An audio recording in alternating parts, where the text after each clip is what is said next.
మహారాష్ట్ర రాజకీయాల్లో మరో కీలక మలుపు తిరిగింది. శివసేన మరోసారి చీలిపోయింది. ఉద్ధవ్ ఠాక్రేకు చెందిన శివసేన ఎంపీలు బిగ్ షాక్ ఇచ్చారు. ఉద్ధవ్ ఠాక్రేకు చెందిన శివసేన ఎంపీలు తాజాగా షిండే వర్గంలోకి చంపారు. 9 మంది ఎంపీలు 6 తిరుగుబాటు చేశారు.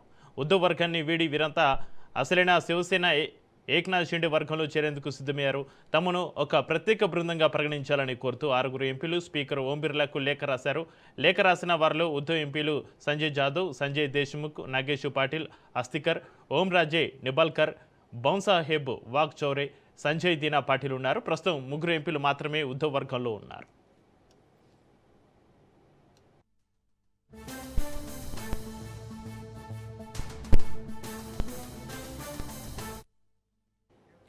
ఉద్ధవ్ ఠాక్రేకు చెందిన 6 తిరుగుబాటు ఎంపీలు నాందేడ్, పూణే, ముంబైల నుంచి ప్రైవేటు విమానంలో ఢిల్లీకి చేరుకున్నారు. వీరితో పాటు ఏక్నాథ్ షిండే శివసేనకు చెందిన ఒక సీనియర్ నాయకుడు కూడా ఢిల్లీకి వచ్చి స్పీకర్కు మద్దతు లేఖను సమర్పించారు.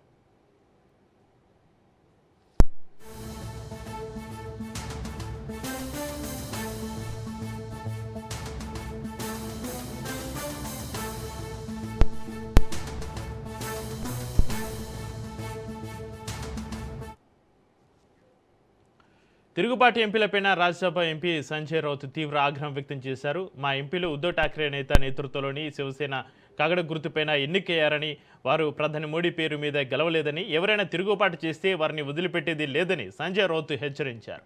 వెళ్లాలనుకునే వారు రాజీనామా చేసి వెళ్లవచ్చని అన్నారు.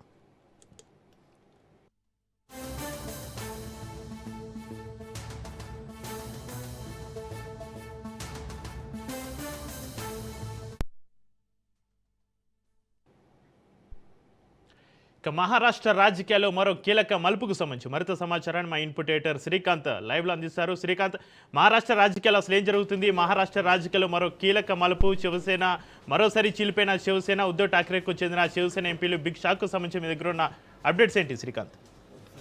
చక్రి, ఉద్ధవ్ ఠాక్రేకి సంబంధించినటువంటి శివసేన రెండోసారి చీలిపోయింది, భారీగా చీలిపోయిందని చెప్పాలి. సో ఇప్పటికే ఏక్నాథ్ షిండే పార్టీ నుంచి చీలిపోయి ఆయన తనదే అసలైనటువంటి పార్టీ అని చెప్పి శివసేన పార్టీ అని చెప్పేసి ముందుకెళ్ళి ఎన్నికల్లో గెలిచినటువంటి సందర్భాన్ని చూసాం. ఆ తర్వాత ఇప్పుడు ఉద్ధవ్ ఠాక్రేకి సంబంధించినటువంటి 9 మంది ఎంపీల్లో 6 తిరుగుబాటు జెండా ఎగరేశారు. వీళ్ళంతా ఢిల్లీ వెళ్ళి స్పీకర్ని కలవడం జరిగింది. స్పీకర్కు లేఖ కూడా ఇవ్వడం జరిగింది. సో ఇప్పటికే బృహన్ ముంబై ఎలక్షన్స్లో, మున్సిపల్ ఎలక్షన్స్లో భారతీయ జనతా పార్టీ భారీ విజయం సాధించిన తర్వాత ఏక్నాథ్ షిండే వర్గంతోనే ముందుకెళ్ళి బీజేపీ రాజకీయాలు చేస్తుంది. సో ఇట్లాంటి నేపథ్యంలో ఇప్పుడు ఉద్ధవ్ ఠాక్రేకి సంబంధించినటువంటి యూబీటీకి చెందినటువంటి 9 మంది ఎంపీల్లో 6 పార్టీ మారడం, షిండే శివసేన వైపు వెళ్ళడం కూడా భారీ చీలికనే చెప్పాలి.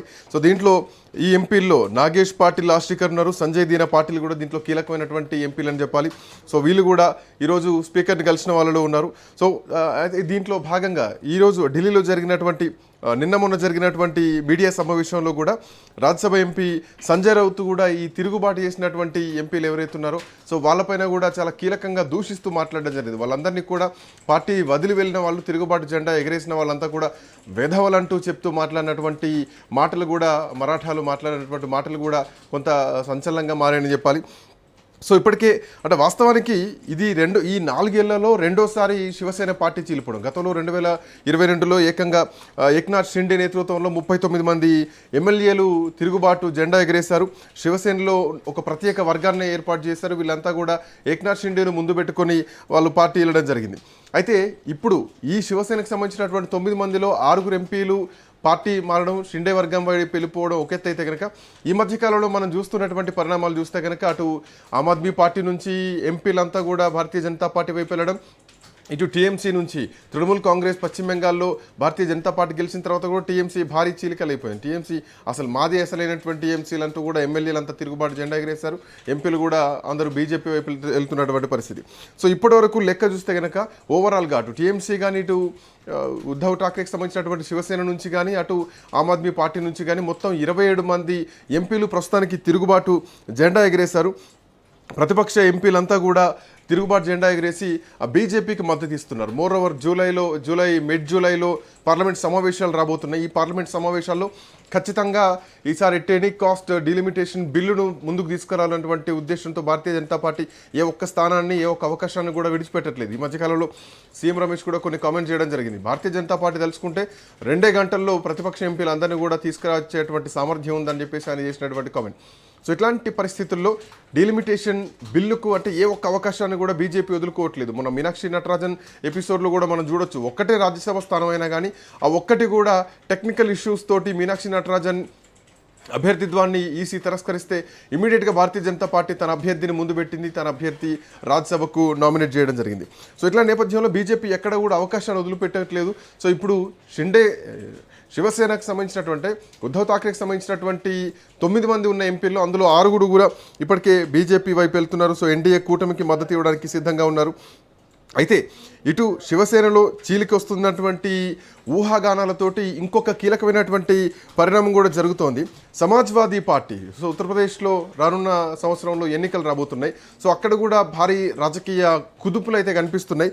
సో ఈ పార్టీలో సమాజ్వాదీ పార్టీలో కూడా చీలిక రాబోతోంది అన్నది కూడా కనిపిస్తోంది. దాంట్లోంచి కూడా కొంతమంది ఎమ్మెల్యేలు కొంతమంది ఎంపీలు బీజేపీలు చేరడానికి సిద్ధమవుతున్నారు అన్నటువంటి మాటలు కూడా ఎస్బీఎస్పీ నుంచి రావడం జరిగింది. సుహెల్ దేవ్ భారతీయ సమాజ్ పార్టీ నుంచి ఇప్పటికే కొన్ని మాటలు రావడం జరిగింది.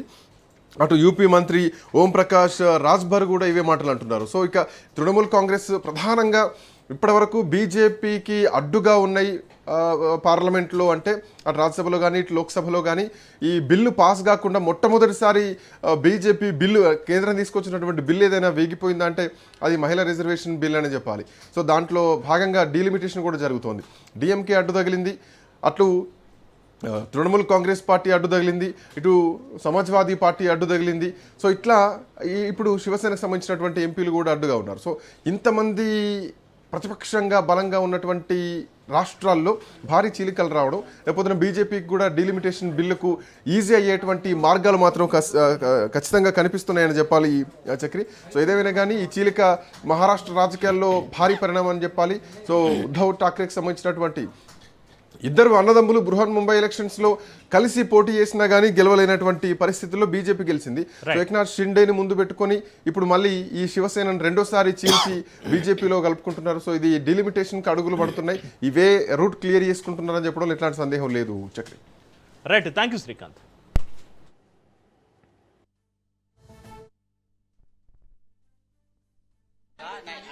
आता तुम्ही जरा अरविंद सावंत काय म्हणतायत किंवा अनिल देसाई काय म्हणतात ते समजून घ्या.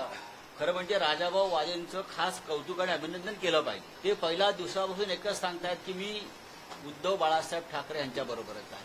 आता ते ट्रेनमधनं उतरले राजधानी एक्सप्रेसमधून, मीडिया त्यांच्या कंपार्टमेंटमध्ये घुसला, तिथे त्यांचं तेच वाक्य होतं. याला आम्ही निष्ठा म्हणतो, श्रद्धा म्हणतो. अहो खासदार काय आमदार काय इच्छादाणे जातात.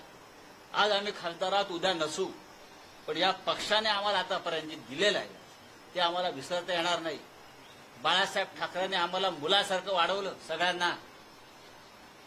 उद्धव ठाकरेंनी आमच्यावरती सातत्यानं भावासारखं प्रेम केलं. हे लोक कोण जात आहे हे नाही, डोंट कट, हे कट मत करना. ये लोग जो है बेईमान लोग है, ये बेईमान है और बेईमानी उनके खून में है, ऐसा अब लगने लगा है. मैं किसी पार्टी का